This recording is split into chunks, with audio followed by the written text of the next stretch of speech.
저는 이제 지금 공부를 하는 수험생분들께 한 가지 당부드리고 싶은 게 있다면 자기만의 공부 방법을 찾는 것이 굉장히 중요하다고 생각을 합니다. 왜냐하면 이걸 저도 고통스러운 방법으로 깨닫게 되었는데 이제 제가 처음 공시를 시작했을 때 저희 영상을 이제 시청하시는 분께 간단한 자기소개 한번 부탁드립니다.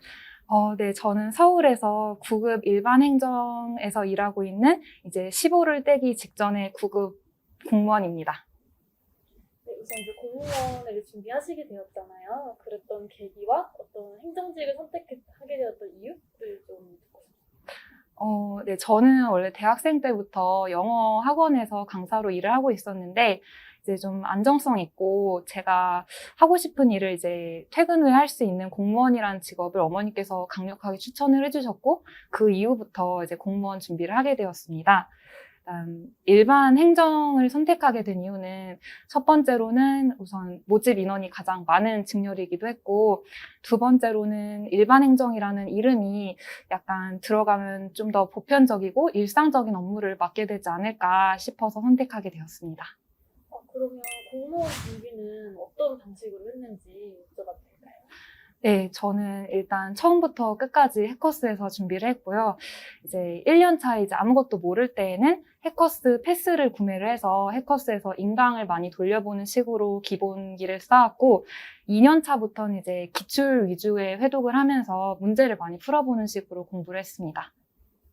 그러면 약간 좀 전에 이제 해커스를 이제 활용을 하셔서 공부를 하셨다고 하셨는데 약간 기억에 남으시는 선생님이 있으실까요? 네, 저는 해커스에서 한국사를 가르치시는 이중석 선생님과 행정학을 가르치시는 서현 선생님을 가장 좋아했습니다. 어떤 이유에서 좋아요? 이중석 선생님은 일단 강의가 너무 재밌고, 이제 제가 스트레스를 받지 않고 계속 들을 정도로 굉장히 강의가 편하고 재밌었습니다. 그리고 서현 선생님도 이제 송파에 대한 이야기를 많이 해주시면서 굉장히 즐겁게 들을 수 있었습니다. 그럼 이제 공무원이 되셨는데 저희 일반 행정직 이제 공무원을 근무하시면서 지금 주로 하시는 업무는 어떻게 되세요? 네, 제가 담당하고 있는 업무에 인허가 발급을 하고 있고요. 그 외에도 이제 담당하는 업무 관련해서 상담 민원, 응답소, 전화 민원 및 실제로 구청에 방문하시는 분들을 이제 응대하는 일을 하고 있습니다. 그러면은 이제 뭐 사람마다 다르고 부서마다 다를 거지만 일반 행정직들이 이제 하는 업무가 보편적으로 다 비슷한 건가요? 업무가? 저도 그럴 줄 알고 들어갔는데, 이제 동이나 이제 다른 부서로 발령된 이제 동기들의 말을 들어보면 이제 부서별로도 업무가 굉장히 다르고 그 부서 안에 팀에서도 업무가 다르고 이제 동사무소에 간 친구들 같은 경우는 일반 행정직인데도 이제 사회복지 쪽에 가까운 업무를 맡는 등 굉장히 예상할 수 없는 업무들을 많이 맡는 경우도 있는 것 같습니다.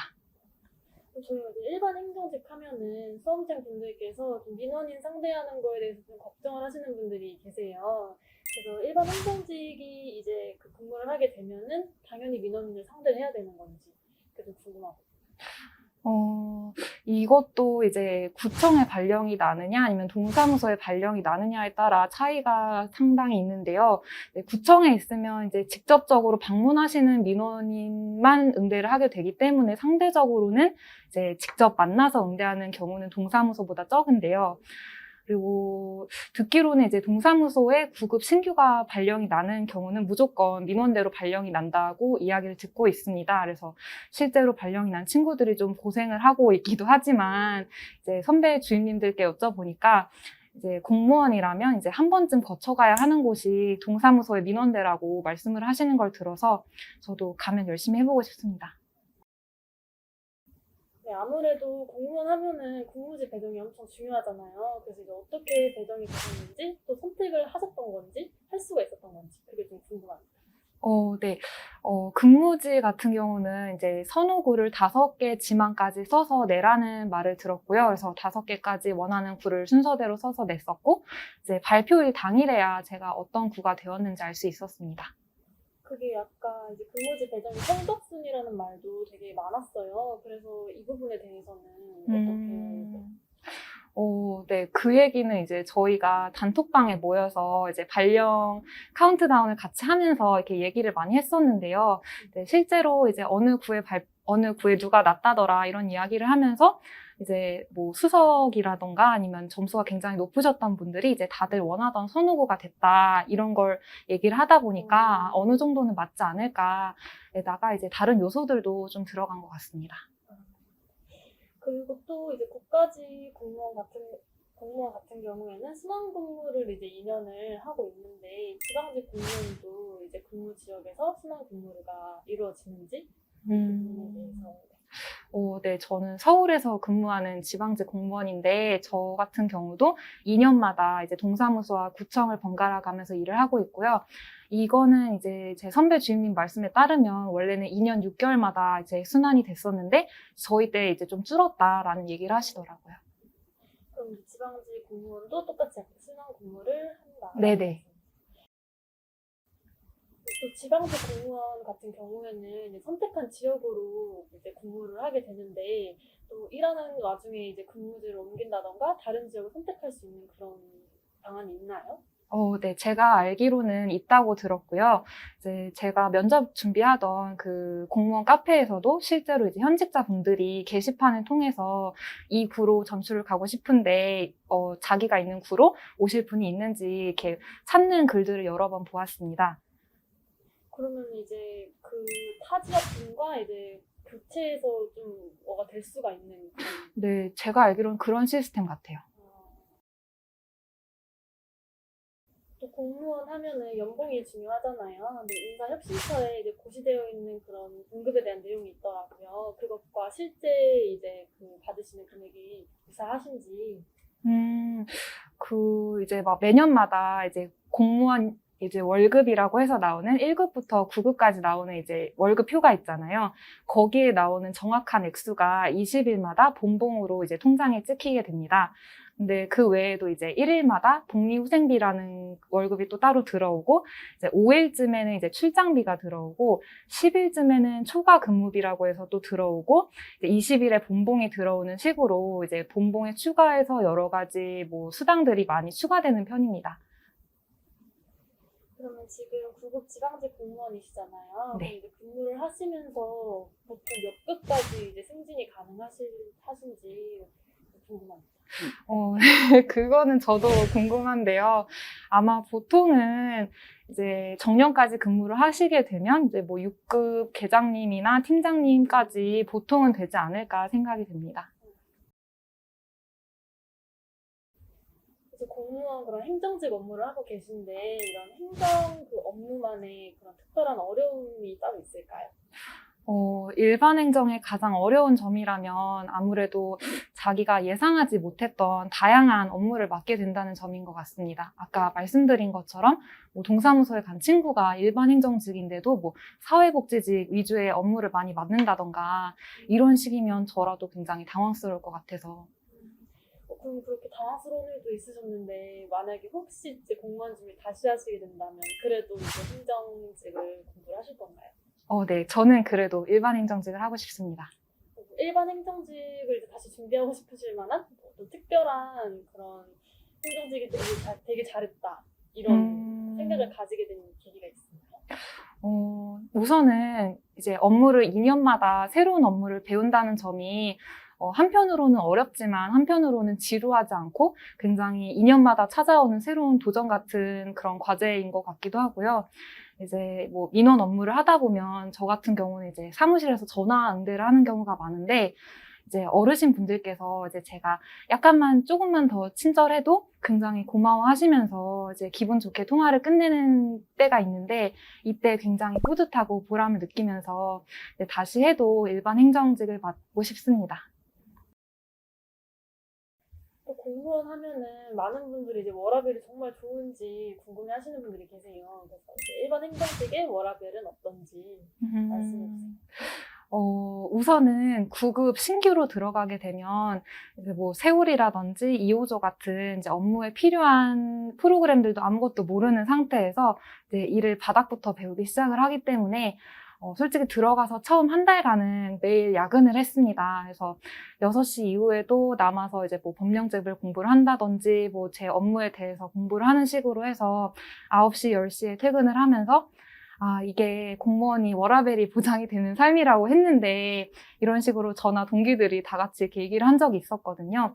근데 이제 그 처음에 기간을 지나고 나면 이제 한 2개월 차부터는 어느 정도 이제 업무에 대한 이해도가 생기게 되고 이제 한 4개월쯤 되고 나서부터는 이제 어느 정도 이제 민원인도 잘 응대를 하게 되고 이제 업무도 잘 파악을 한 상태이기 때문에 6시가 조금 넘어서 퇴근을 하는 이제 제가 바라던 워라밸의 삶을 누릴 수 있게 되었습니다. 그러면 이제 처음에 교육을 하거나 이제 업무를 익힐 때만 조금 힘들고 이후에는 워라밸은 되게 좋은 편이에요. 네, 맞아요. 그럼 이제 이 영상을 아마 행정직 준비하시는 분들이 많이 보실 것 같아요. 그래서 네. 이제 행정직을 이제 되기 전에 공부하면 좋을 자격증이라든지 미리 알고 가면 좋을 그런 것들이 있을까요? 만약에 이것이 그 면접까지 다 합격을 하시고 이제 발령을 준비하시는 분들이 고민하시는 내용이라면 저는 정말 강력하게 발령 되시기 전까지 정말 최선을 다해서 놀라고 말씀을 드리고 싶습니다. 이게 왜냐하면 저 같은 경우에도 1월에 발령이 나기 전에 갑자기 급해진 마음에 뭐 자격증을 준비를 해야 되느냐 이렇게 물어본 적이 있는데 그때 당시에 그 동기분들께서 절대 아무것도 하지 말고 놀라고 하셨거든요. 근데 들어와 보면 다 알게 됐습니다. 네. 네, 이제 그 행정직 준비하시는 분들이 궁금해 하실 텐데 행정직 공무원 합격하는 팁 따로 뭐 말씀을 해주실 게 있을까요? 저는 이제 지금 공부를 하는 수험생분들께 한 가지 당부드리고 싶은 게 있다면 자기만의 공부 방법을 찾는 것이 굉장히 중요하다고 생각을 합니다.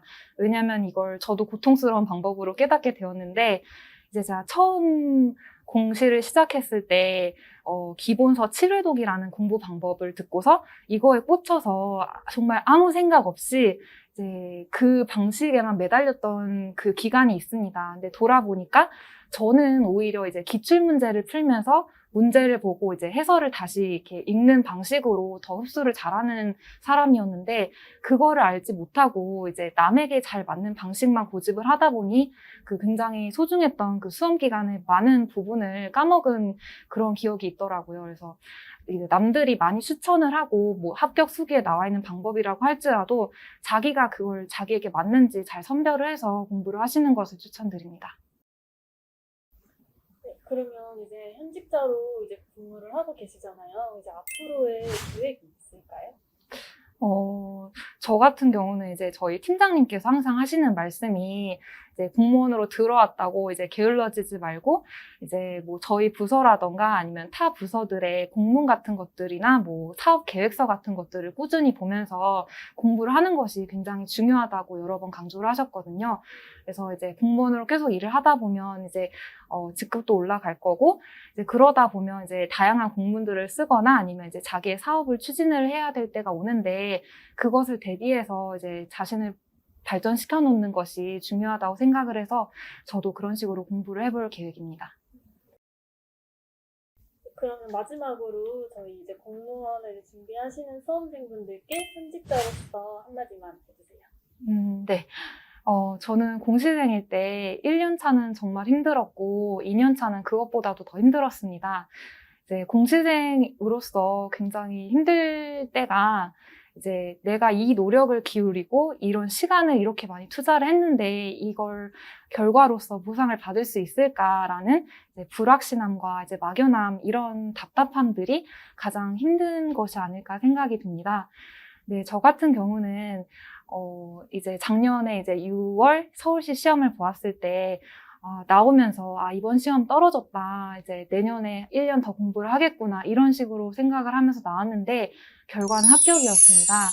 그러니까 제가 생각하기에는 가장 자신감이 없고 가장 지쳐있을 때는 그만큼 가장 최선을 다해서 노력을 했던 그 기간이기 때문에 그런 생각을 하게 되는 것 같습니다.